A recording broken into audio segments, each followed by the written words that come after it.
Medigadda barrage అని it is the heart of the Kaleshwaram project. Kaleshwaram ప్రాజెక్టులో Medigadda, Annaram, Sundilla 3 barrages నిర్మించి మరి దాని ద్వారా గత ప్రభుత్వం 19 లక్షల ఎకరాలకి నీళ్ళిచ్చే ఆలోచన చేయడం జరిగింది. దురదృష్టవశాత్తు గత ప్రభుత్వం హయాంలో నిర్మించిన Medigadda barrage poor design, poor construction, poor O and M వల్ల సీరియస్ డిఫెక్ట్స్ డెవలప్ అయి ఈరోజు ఆ 3 బ్యారేజ్ల మరి వాటర్ స్టోరేజ్ కానీ ఆ బ్యారేజ్ల విషయంలో ఏ విధంగా ముందుకు పోవాలో ఈ ప్రభుత్వం నేషనల్ డ్యామ్ సేఫ్టీ అథారిటీని అప్రోచ్ అయిన విషయం కూడా శాసనసభ ద్వారా యావత్ రాష్ట్రానికి తెలియజేస్తున్నాం. ఇప్పుడు ఎంత సీరియస్గా డ్యామేజ్ జరిగిందో నేను కొన్ని విజువల్స్ ప్రదర్శిస్తున్నాను. ఇది మేడిగడ్డ బ్యారేజ్ పై ఆ రోడ్డు ఏ విధంగా కుంగిపోయిందో ఈ విజువల్లో చూడొచ్చు. ఒకటి స్ట్రైట్ ఫార్వర్డ్ ఫోటోగ్రాఫ్, ఒకటి సైడ్ నుంచి తీసుకున్న ఫోటోగ్రాఫ్. ఎంత క్లియర్గా ఈ మేడిగడ్డ బ్యారేజ్ కుంగిపోయిందో చాలా స్పష్టంగా అవపడుతుంది. నెక్స్ట్, ఇది మేడిగడ్డ బ్యారేజ్లో ఒక పియర్లో తీసుకున్న ఒక 3-4 రోజుల కింద తీసుకున్న ఫోటోగ్రాఫ్. ఏ విధంగా కట్టిన 3 ఏళ్లకే పూర్తిగా కొలాప్స్ స్టేజ్ వచ్చిందో ఈ ఫోటోగ్రాఫ్ ద్వారా మరి చాలా స్పష్టంగా సభ్యులందరికీ నేను మనవి చేస్తున్నా. నెక్స్ట్, అదేవిధంగా ఈ పియర్ 20 ఏ విధంగా పగిలిపోయి ఆ ఫ్లోర్ సింక్ అవుతుందో ఈ 1 మినిట్ వీడియోలో చాలా స్పష్టంగా అవుతుంది. కింది నుంచి పై వరకు కూడా పూర్తిగా పగిలిపోయిన విషయం నేను మరి సభ్యులందరికీ కూడా జాగ్రత్తగా గమనించవలసిందిగా విజ్ఞప్తి చేస్తున్నాను. ఏది ఏది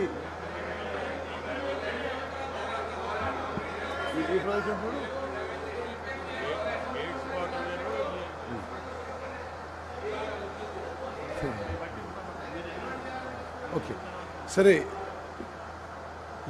ఎంత సీరియస్ డ్యామేజ్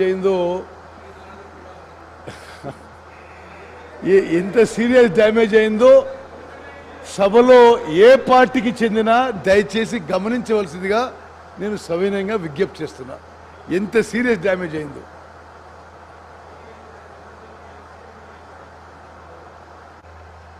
చూడండి. అది ఎంత సీరియస్గా 100 ఏళ్ళు ఉండాల్సిన ఈ బ్యారేజు 3 ఏళ్లలో ఎట్లా కుప్పకూలిపోతుందో దయచేసి గమనించవలసిందిగా నేను విజ్ఞప్తి చేస్తున్నాను.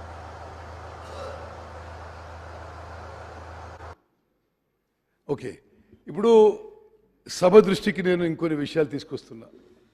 ఒక పెద్ద మనిషి ఏమంటాడు, మాకు అప్పచెప్పండి మేము రిపేర్ చేస్తామంటారు. అసలు మీరు కట్టిందే ఫాల్టీ డిజైను, ఇక మీరు అడగడానికి ఇది ఏ అర్హత ఉందని చెప్పి నేను. అదేవిధంగా ఇంకో పెద్ద మనిషి ఇట్లా చేయాలి అట్లా చేయాలని ఉచిత సలహాలు ఇస్తున్నాడు. స్పీకర్ సార్, వాళ్ళ నిర్వాహకం వల్ల, ఫాల్టీ డిజైన్ వల్ల, ఫాల్టీ కన్స్ట్రక్షన్ వల్ల, కరప్షన్ వల్ల, పూర్ ఓఎండ్ఎం వల్ల మేడిగడ్డ బ్యారేజ్ కొలాప్స్ స్టేజ్కి వచ్చింది. ఈ బ్యారేజ్ విషయంలో ఫైనాన్షియల్ విషయంలో కూడా విషయం చెప్పాలి మీకు. ఈ మేడిగడ్డ బ్యారేజ్ టెండరు 1800 కోట్లకు పిలువబడింది.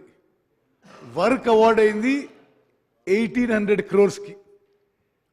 ఫైనల్గా ఎంత అమౌంట్కి పోయింది స్పీకర్ గారు? 4500 కోట్లకి. అసలు ఎప్పుడు ఎక్కడ స్వతంత్ర భారతదేశంలో గత ప్రభుత్వం చేసిన అవినీతి, కరప్షన్ ఇరిగేషన్ శాఖలో ఎక్కడ జరుగుండదు.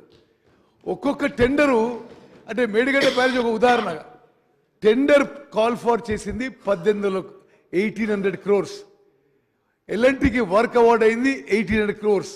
అగ్రిమెంట్ అయింది 1800 కోట్లకి, పెంచుతూ పెంచుతూ 1000 కోట్లు పెంచుతూ పోయి ఫైనల్గా అదే వరకు అదే ఏజెన్సీకి 4500 కోట్లకి ఈ ప్రభుత్వం పని చేయించిందంటే ఎంత అవినీతి జరిగిందో ఒక్కసారి ఆలోచన చేయండి. అంటే మరి కాస్ట్లు పెంచుకుంటూ ఆ విధంగా పోవడం సరే. సభ్యులు చెప్పడానికి నేను ఆన్ రికార్డ్ విషయం చెప్తున్నా స్పీకర్ సార్. ఇండిపెండెంట్ ఇండియాలో గత ప్రభుత్వంలో ఇరిగేషన్ సెక్టర్లో జరిగిన అవినీతి ఎక్కడ ఎప్పుడు జరగపోయినని చెప్పుకుంటే మనం చేస్తున్నాం. స్పీకర్ సార్, ఈ విషయాలలో ఈ డ్యామ్స్ అండ్ బ్యారేజెస్ విషయంలో the national authority is the national dam safety authority. సరే, గత ప్రభుత్వంలో ఉన్న పెద్ద మనుషులు వాళ్ళే చీఫ్ డిజైనర్లు, చీఫ్ ఇంజనీర్లు, చీఫ్ కన్స్ట్రక్టర్లు అన్నీ వాళ్ళే ఉండొచ్చు. కానీ దేశంలో రాజ్యాంగం ప్రకారం మాత్రం national dam safety authority has been created by an act of parliament. భారతదేశంలో ఉన్న డ్యామ్స్ బ్యారేజెస్ అన్నీ మరి ప్రతి సంవత్సరం పరిశీలన చేసి అడ్వైస్ అండ్ డైరెక్షన్స్ ఇవ్వాల్సిన మరి power, responsibility national dam safety authority ఉందని చెప్పి నేను మనం చేస్తున్నాను.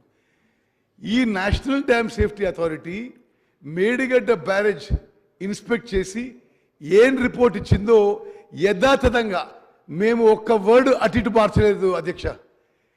వాళ్ళు ఏం చెప్తే అది మేము యావత్ తెలంగాణ ప్రజానీకానికి తెలియజేయాలని చెప్పి ఆ ఎన్డిఎస్ఏ రిపోర్ట్ ఒక ఎక్సెప్ట్స్ ఇందులో మేము మరి మీ ద్వారా సభ్యులందరికీ ప్రజలందరికీ తెలియజేస్తారు. The damage occurred due to a combination of issues involving planning, design, quality control and operation maintenance. చాలా స్పష్టంగా ఆ రిపోర్ట్లో మేడిగడ్డ బ్యారేజ్ ఇష్యూలో డిజైన్ కానీ, ప్లానింగ్ కానీ, క్వాలిటీ కంట్రోల్ కానీ, ఓఎండ్ఎం కానీ చాలా చాలా మరి నాసిరకం క్వాలిటీ అని చెప్పి ఎన్డిఎస్ఏ వాళ్ళ రిపోర్ట్లో లిఖితపూర్వకంగా ప్రభుత్వానికి మరి రిపోర్ట్ ఇవ్వడం జరిగింది. ఇంకో విషయం స్పీకర్ సార్, అక్టోబర్ 21 ఈ సంఘటన జరిగితే గత ప్రభుత్వం డిసెంబర్ 7 మా ప్రమాణ స్వీకారం వరకు వాళ్ళ ప్రభుత్వం ఉంది. ఏ ఒక్కరోజు కూడా మాజీ ముఖ్యమంత్రి కేసీఆర్ గారు వర్ ఆల్సో ఇరిగేషన్ మంత్రి ఉండే.